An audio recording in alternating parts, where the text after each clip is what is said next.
Hello and welcome to the session titled How to Handle Worldview Uncertainty with Hayley Clatterbuck.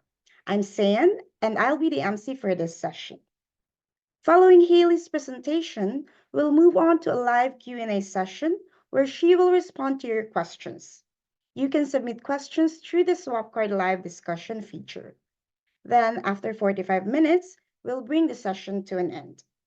But now, I would like to introduce our speaker for this session. Most of us are uncertain about our moral beliefs and assign some credence to multiple worldviews. How should you make decisions in light of this uncertainty? In this talk, Hayley will present several methods for aggregating across worldviews, which have surprisingly varied results.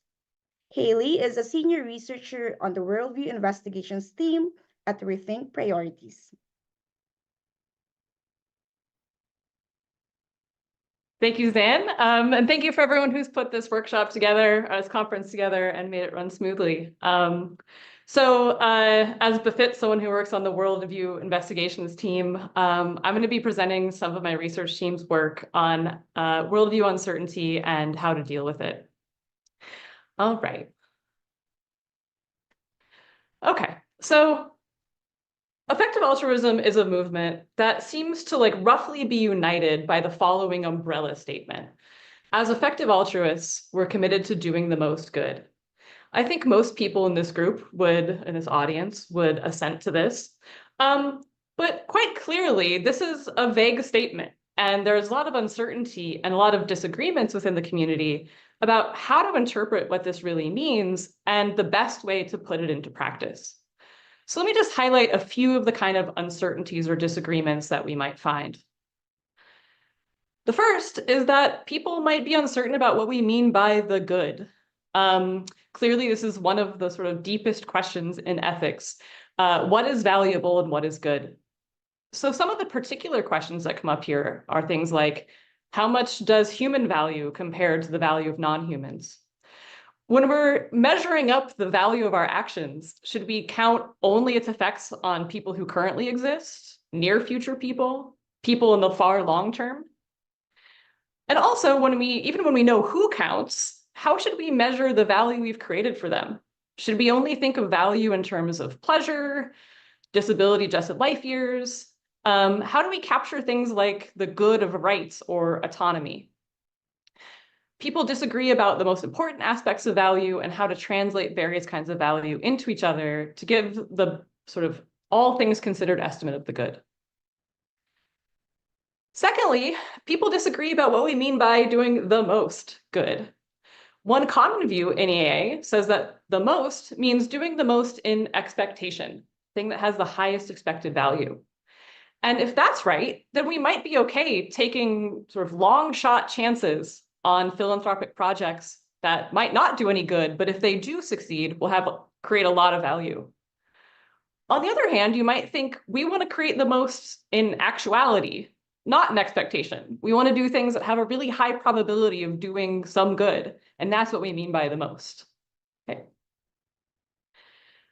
Lastly, we might even dispute what we mean by doing. What are the kind of constraints on what we can do to do the most good? Should we place constraints on our behaviors, like being democratically accessible, or not stealing, or lying? Furthermore, when we're trying to measure the effect of what we did, should we just measure the downstream value of our actions, or should we only measure it in terms of the difference we made? That is, the change in value from what we did to had we done nothing. This is kind of a smattering of things that people in the community are highly uncertain about, and that I personally am uncertain about. So if you think about how you answer these questions, sort of like list of commitments that you have, that's what we're going to call a worldview. So a worldview is a set of normative commitments that guides us in our moral decision-making, including commitments about what is valuable, so who matters and what about them matters, what is moral behavior, and how to respond to risk. Now, worldviews might be captured by an ethical view from philosophical literature, like hedonism or utilitarianism. In the EA community, we've largely split into 3 worldviews. one that promotes animal welfare, one that promotes global health and development, and one that promotes global catastrophic risk reduction, or long-termism sometimes. Okay. So what are the problems that are raised if you are uncertain about your worldview commitments? Okay, so there are two kind of faces of this problem. I'm mostly going to be focusing on the first, which is at a community level, we might be uncertain over worldviews. Different members of the group have different worldviews. If that's the case, if there's heterogeneity, how as a movement should we allocate resources in light of this uncertainty? Now, what's true of sort of the aggregate could also be true of the individual. Individuals often have uncertainty, lending credence to multiple worldviews. Now, if you're uncertain about who matters and in what ways, what should you do? Let me give you an example, and this is not going to have all the specifics, but it'll hopefully give sort of the big picture idea. So suppose you're considering allocating resources to either a project that will, say, promote shrimp welfare in shrimp farms, or giving it to something like the ACLU that is primarily focused on human rights. And then suppose that you entertain, or you're in a group that entertains, two different worldviews. The first one we'll call species egalitarian utilitarianism, okay? So that says that we should measure the sort of value of an action based on how much pleasure or pain it creates or relieves. And further, it's species egalitarian. So it takes sort of, it's indifferent to what species is the recipient of this value, okay? So it values shrimp welfare equally to human welfare. Suppose you assign that a probability of a third, or a third of the people in your group believe that worldview. On the other hand, you reserve the rest of your credence for worldview 2, which is a humans-only justice-oriented view. So this view says that in addition to pain and pleasure, you also really care about things like justice and equity. And furthermore, you think that humans matter way more, or maybe exclusively, among all the possible recipients of value. Clearly, worldview 1 is going to recommend saving the shrimp because it cares about pain and pleasure and shrimp as much as humans. And worldview 2 would recommend that you give money to the ACLU, which will promote what that worldview thinks is valuable. Okay, so I'm going to walk through a few different examples of things you could do to act in light of your uncertainty.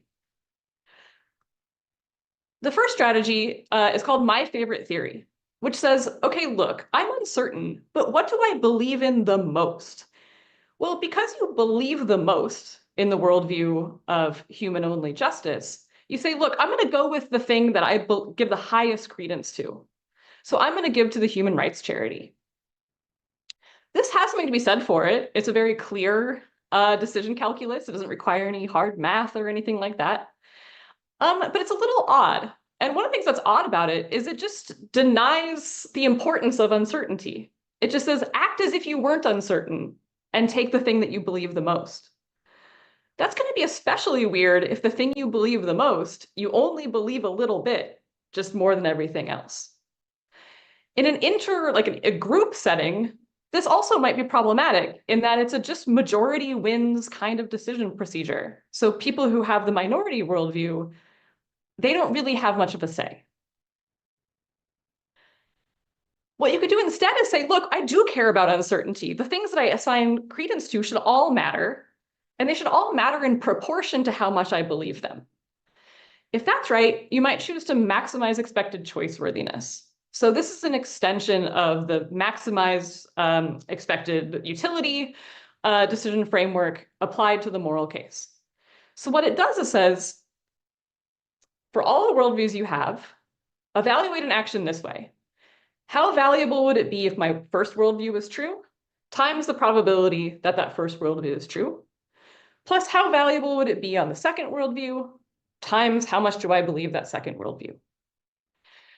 The result of this kind of process says that if there's a project that one worldview thinks is really, really, really, really, really valuable, even if you only assign that worldview some credence, that's usually going to be the thing that wins maximize expected choice worthiness comparisons.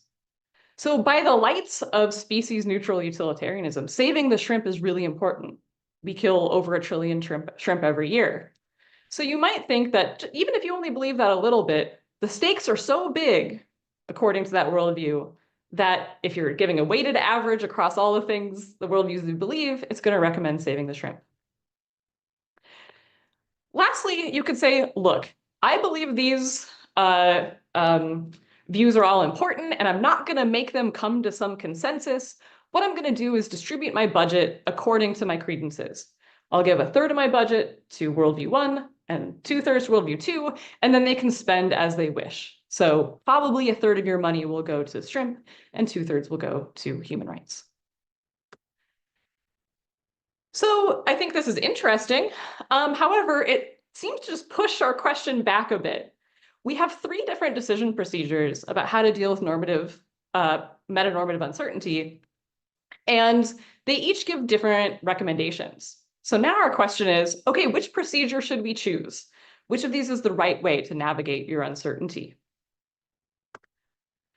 So I want to first start presenting a tool that our team at Rethink Priorities has developed that will help you to explore the ramifications of worldview uncertainty in light of different allocation procedures. So our moral parliament tool represents different worldviews as members of a deliberative body. And then it allows you to simulate decision-making about how to fund a range of hypothetical projects. So you start by choosing a set of projects. These are hypothetical, but used to kind of resemble real-world philanthropic projects like AI safety or helping animals or doing global health interventions, whatever. Then you choose the worldviews that you assign some credence, and then you populate a parliament with those worldviews. So you can fill out the parliament with representatives that represent your credence in these. Finally, you can choose different allocation strategies, different ways of navigating this metanormative uncertainty, including the ones that I've walked through and some other voting, bargaining, and sort of social choice mechanisms. And then what it does is says, given the construction of your parliament, here's the optimal giving portfolio that they would recommend across the projects that you've considered. Okay. So I urge you to go play with this, but here are a few things that we can extract as lessons from this. So one thing we did is that we tried to simulate an EA parliament. So we looked at survey data about the moral beliefs and the worldview beliefs of people in the EA movement, and then we made a parliament that represents them.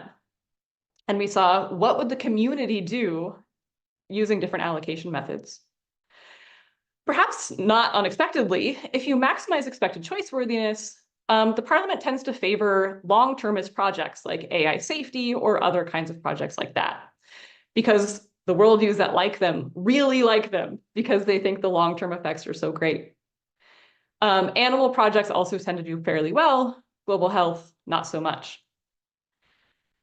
However, there are other kinds of processes that tend to do better by animals and by global health projects, like approval voting, which says you ask every worldview, which projects you approve of, yes or no, which ones meet some threshold of your approval, and then the things that have the widest sort of body of support go through. And this tends to, again, help sort of more broadly distribute money across different projects. As you can see here, if we sort of give equal credences to all worldviews represented in here, some of our methods are going to favor GHD projects, some are going to favor long-termist and AI safety projects, and some of them are going to give money to animals as well.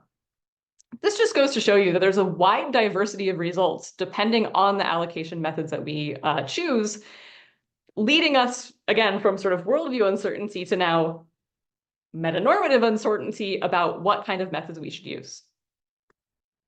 Okay, so which method should we use to navigate uncertainty? There's a really extensive literature on this, partially from sort of political science, which examines different voting methods and other kinds of democratic methods. And one thing you might do is look at the formal properties of these methods and find one that satisfy various constraints and have attractive features. I want to focus on something a little bit different, a little bit less theoretical, which is to ask, as a community, not as like a hypothetical political community, but as an actual body of human beings that are committed to some common cause, the effective altruist cause, what as a community should we do to navigate our uncertainty? What kind of principles for navigating this could we choose that would be consistent with our values, that would be good for the community, and that would create a lot of good in the world? How should we think about this?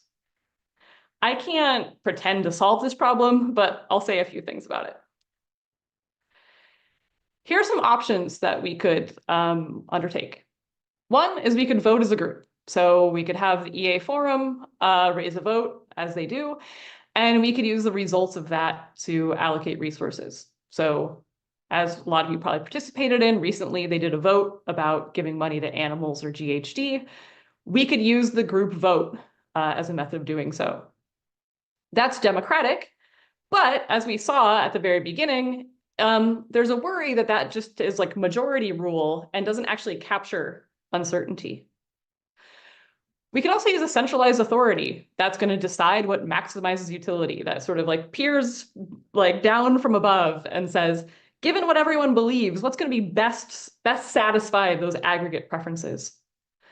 Now, we do have some centralized authorities in EA, but I think there's also a little bit of a pushback to ceding authority to some centralized unit that makes decisions for the group. Right? And lastly, sort of what Open Phil and what a lot of people in EA have actually done is pursue worldview diversification. As Holden Karnofsky put it, this is the strategy of putting significant resources behind each worldview that we find highly plausible. So let's take this and run with it and say, given worldview diversification as a starting point, what could we do to allow sort of different worldviews to interact with each other to find a final sort of distribution of resources?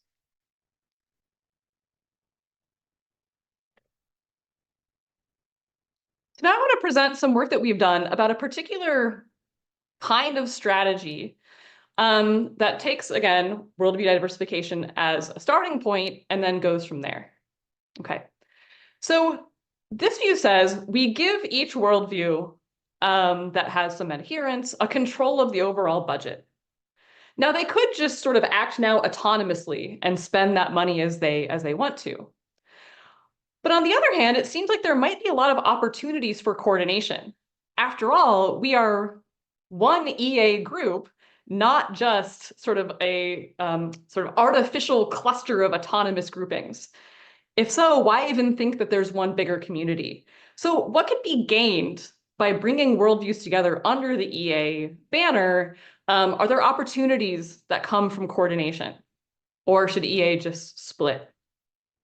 The second thing is, because there's worldview diversification, it really does show respect to the diversity within the community. It says, you are an equal member of this group and your worldview matters. And so we're going to give you the resources to do good as you see it, right? So we think this sort of strikes a nice middle ground between sort of too much disunity and the too much unity that comes from just majority votes. Okay, so let me walk through the kind of bargains that you might see exist when you allow worldviews that have a control of the budget to bargain with one another and try to find mutually beneficial agreements. Okay, so here's the first thing you might see, a compromise. So compromises can happen in the following case. So imagine that you have two different worldviews, and they each have their favorite project, and they're different from each other. But they realize that they have some overlap.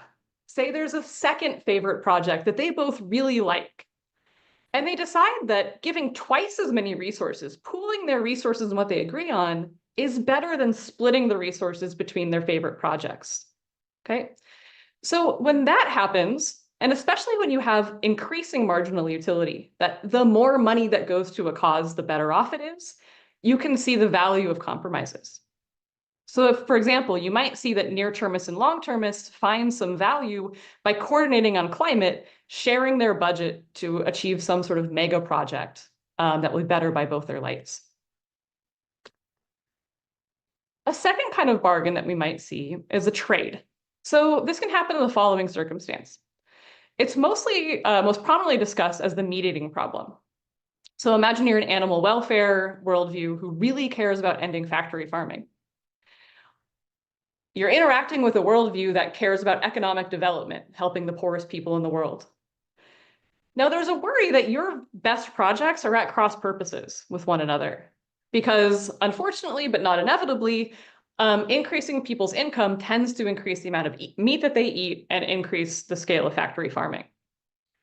So if these two groups realize that their best projects are going to cancel each other out, they're going to sort of negate each other's value, once they recognize this, they might say, okay, instead of just throwing money at things that are canceling each other out, why don't we move instead to a project that doesn't conflict with one another? So why don't we focus on pandemic prevention that will help animals and humans, or climate change prevention, or something like that? A third kind of agreement that you could see is a wager. So different worldviews might have different moral beliefs, but also different epistemic commitments, sort of different beliefs. So here's an example. Suppose that I'm a global health and development person, and I don't really think that AI takeover is a problem. I don't really think it's a big risk. Whereas I'm dealing with someone who thinks that like the threat of AI is massive and really, really important to mitigate. So I might say, look, I'm going to make a bet with you. I will give you money now, and if AI doesn't turn out to be a threat, you will pay me back with interest later. By my lights, that's a good bet, because I don't think AI is a problem.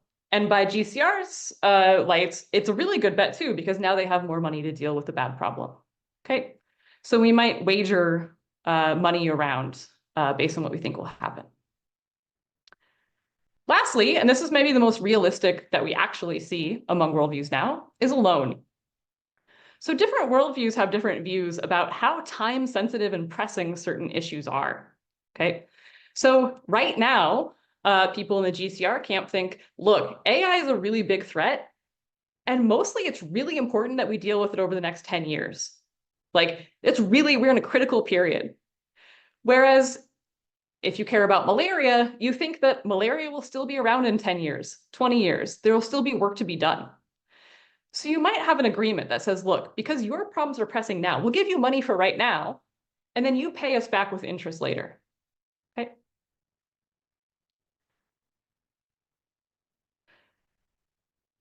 So these kind of examples that I've quickly walked through, we've written up a paper that kind of explains these in more depth, show that there are opportunities for people to sort of differ in what they think is the good and find opportunities for creating value through bargaining. The last thing I'll say is structures need to be in place to make bargaining possible. Okay, so there's a lot of legal and economic and social framework in place societally to make sure that people repay their loans, that people make good on their bets. If you're a worldview and you want to lend money, you want to bargain with another worldview, what would make you confident that they will repay the loan, that they will repay the wager, that this is going to be mutually beneficial? You need incentives and mechanisms for cooperation and compliance.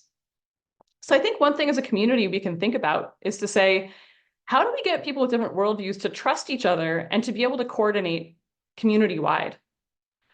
You could use a centralized authority that, like the Federal Reserve of EA, but I think there's a sort of more achievable mechanism, which is the realization that we're all in the same boat.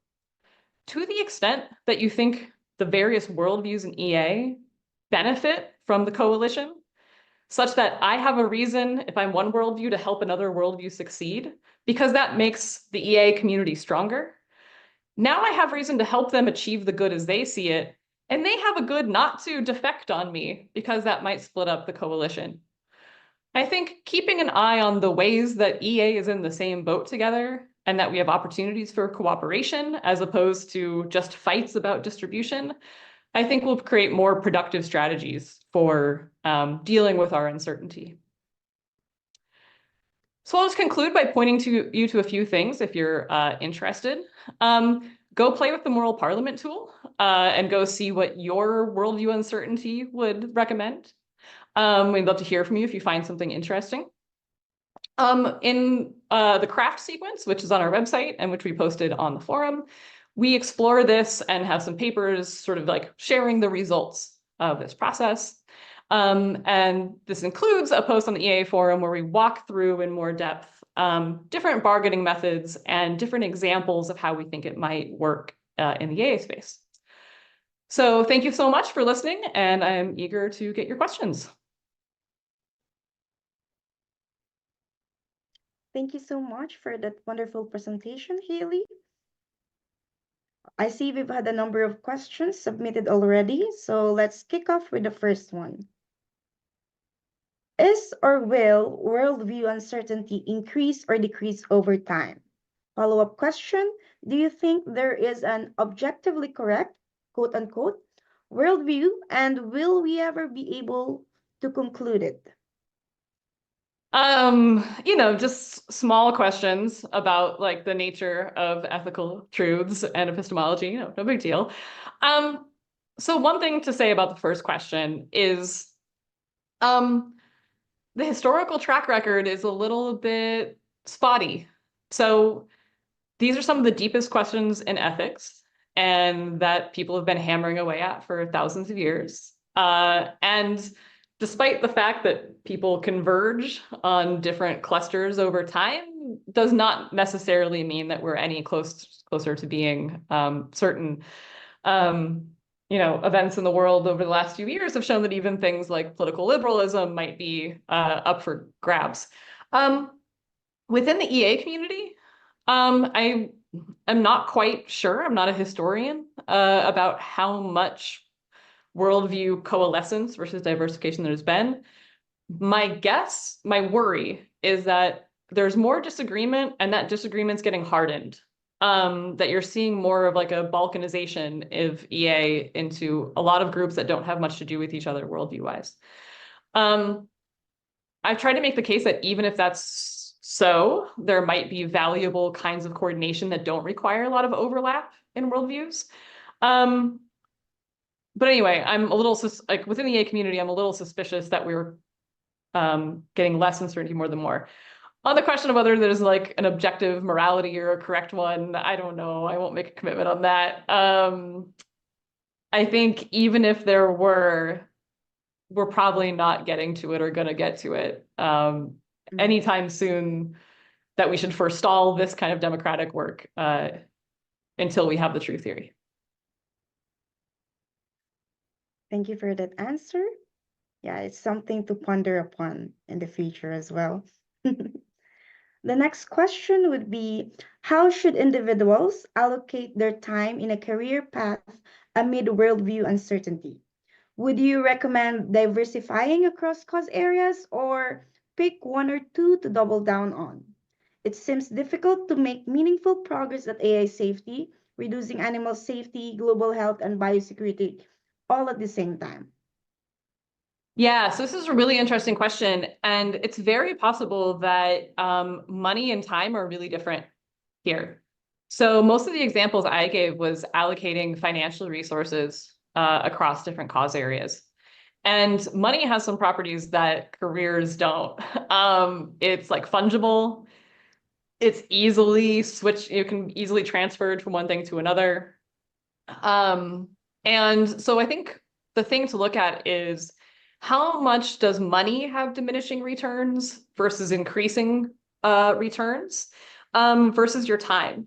And my guess is that your career and time has a lot more increasingly marginal utility with the more effort you've spent as opposed to money. So I agree with you that like at an individual level, pouring yourself into one kind of skill or one kind of project is probably going to create a lot more good than spreading yourself really thin and not being an expert in anything. this might be the case even if you're highly uncertain and you're like, diversification would be great, but the cost of diversification is greater than the benefits of it. I think that's not often true for money, since money has often diminishing marginal returns. But it might be that the cost of diversification for your career is so high that it's just not worth it. Maybe you're exceptional and maybe your skills are very transferable and stuff like that, but that would be sort of my gut reaction. Thank you for that honest answer. The next one, are there actions or causes that seem robust across worldviews? Robustness seems like an important idea here. Yeah, absolutely. So one way that you can approach worldview diversification is you can look for like beneficial consiliences, or you can be like, maybe we'll get lucky. And there's some cause that's going to look really good by the lights of all of them. And then, like that would be the good outcome. And would sort of like, remove the need for doing all this other stuff. Um, I'm not quite sure because that answer is going to involve him standing in the place of different worldviews and evaluating things. So some things that get suggested, and I think explains some of their popularity. So pandemic prevention is one thing that seems to have appeal to a lot of different worldviews. So clearly, pandemics have a global health implication for humans, especially the poorest of us.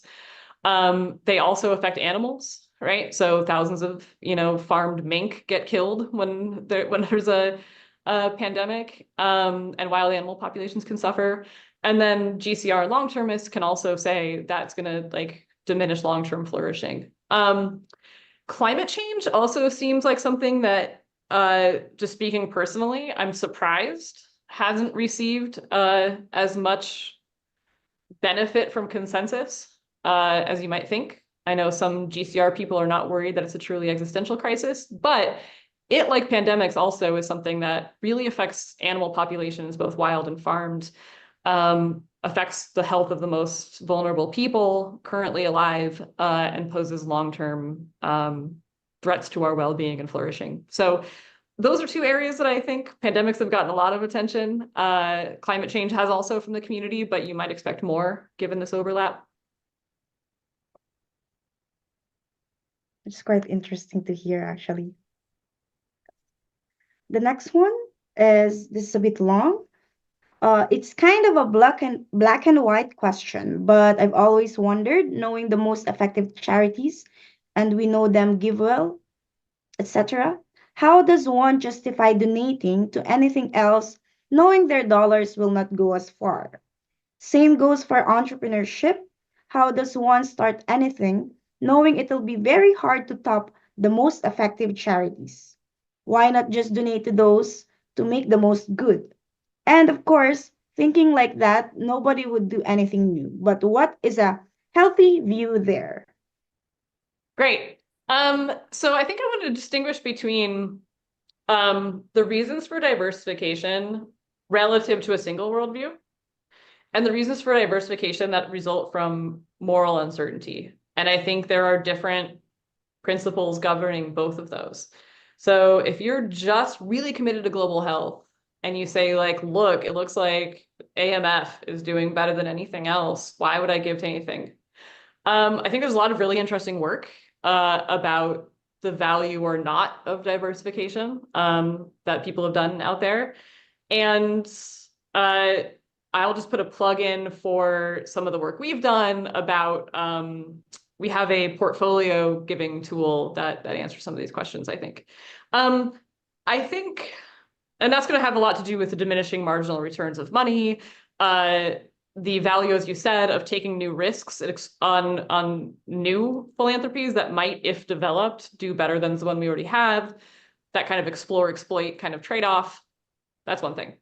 But then the second thing is when we're talking about moral uncertainty, I don't think we can take it as a given that some charities are more cost-effective than all others. Because cost-effective estimates are how much value can you bring about, say, per dollar. And when there's a dispute about what is valuable in the first place, your cost effectiveness estimates of, say, AMF are really going to depend on moral beliefs, like how much is a disability adjusted life year worth? How much do we care about the meat eater problem? More obviously, your cost effectiveness estimate for the shrimp welfare project will really depend on your moral and empirical beliefs. If you think shrimp aren't conscious and don't matter, the cost effectiveness of that is less than zero. Whereas if you think that they matter quite a lot, then the cost effectiveness is going to be really high. So I think the reason this is interesting, I think, is that cost effectiveness presupposes a view about what's valuable. And when you're uncertain about what's valuable, then the kind of arguments that you've brought up, I think, hold a little bit less weight. That's very insightful. Let's move on to the next question. Where does bargaining between worldviews take place today? I think you mentioned that loaning is already happening. Yeah, I'm not quite sure, and let me give you a few reasons why. So I think, a lot of the money in our community gets distributed by, say, open philanthropy, and they are committed to worldview diversification, but they do have internal unity, right? These worldviews aren't abstract bodies of principles that in the abstract interact. They're like actual people sitting in offices that talk to each other and stuff like that.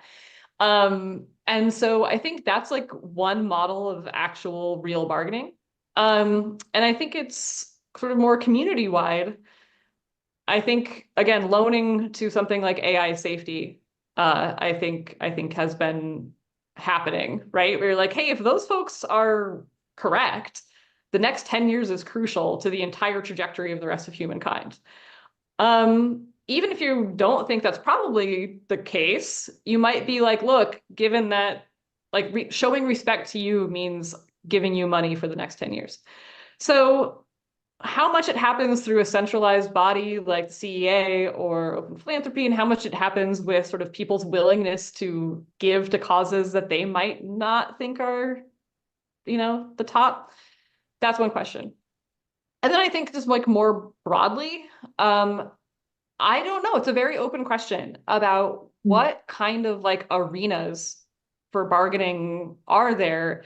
Because as I said, whatever that arena is has to have some sort of structure to it that allows for compliance and cooperation and people not defaulting on loans and genuinely treating each other as autonomous bodies. I don't know exactly what that would look like. I think it's an open conversation about how we can create more of these kind of opportunities. Definitely. The next question is another long one. To me, it seems like this complex parliament process applies to organizations, but individually, everyone should just act according to their favorite theory at the moment, while tracking other plausible frameworks, which will then change given others' favorite moral priorities. For example, if animal suffering was on my second rank of likely moral significance in a world where nobody else pushed for it, this could quickly become my favorite moral approach then. What's your thought on this? Let me take the first point, and I'm not quite sure I got the second, so let me start the first and then we'll get there. Mhm.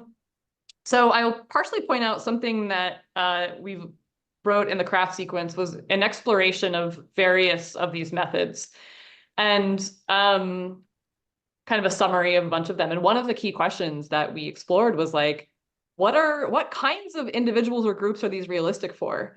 So you're right that when it comes to a big body full of actual different, a group, you might think worldview diversification makes sense or bargaining, but it's not personally, I'm one entity. I can't really cut my worldviews into my brain into different pieces and have them argue with each other. And that seems kind of weirdly disunified as an agent.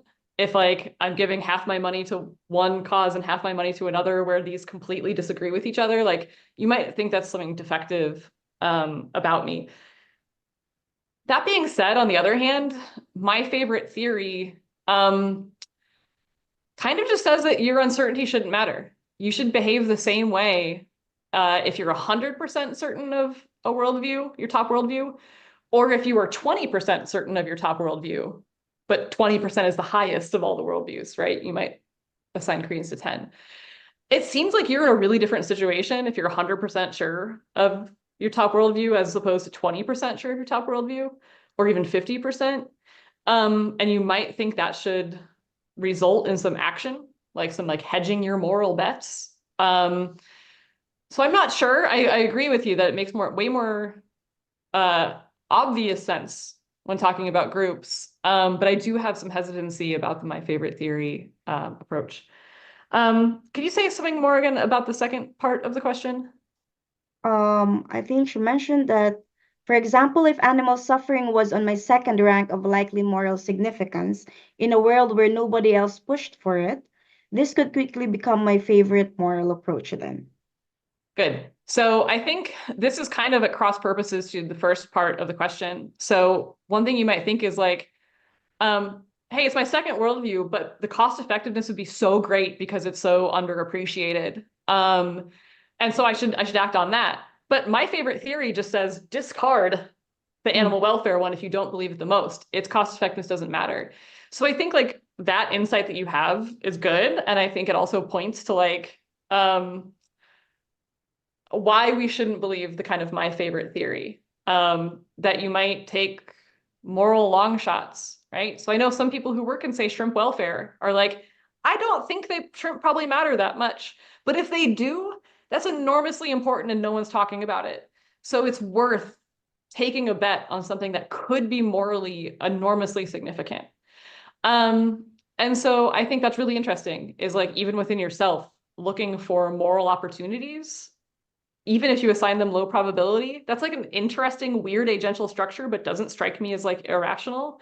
Mhm. But again, I think it's really worth exploring. It's a good question. Yes. It got me thinking as well. It's very nice.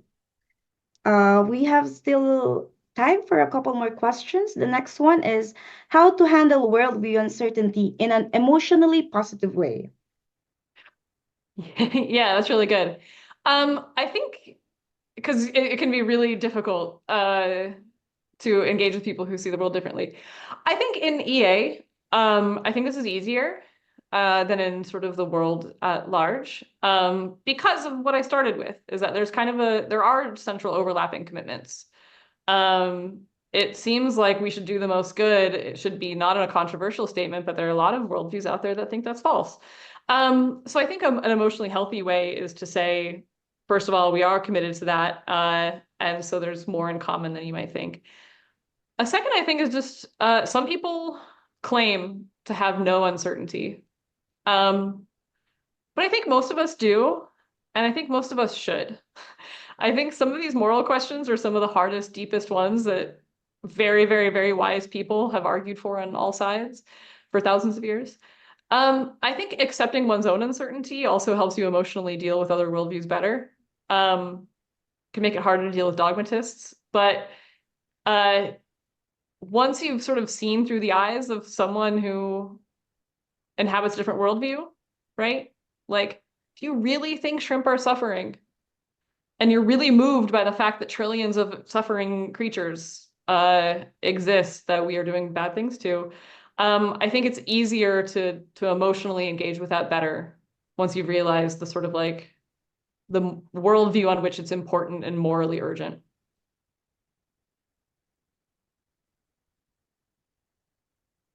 And I should say all these examples are me just hypothetically talking about worldviews, not like me forwarding certain worldviews over others. So I might talk about some that are alien, sound alien, but might not be to you, or vice versa. Yes, yes, we understand. Next is, could you describe the trade-off between making moral judgments and being blacklisted for them? In parentheses, EAs are fairly welcoming of diversity of thought, but some conversation topics might be mocked or taboo in outside circles. Yeah. So, this is kind of harkening back to a previous question, but I'm just going to sound like John Stuart Mill here, and his sort of experiments in living. But one thing you might think is important about worldview diversification, both within yourself and a community, is that we might not know from the outset which worldviews are really morally innovative and which ones are completely wrong.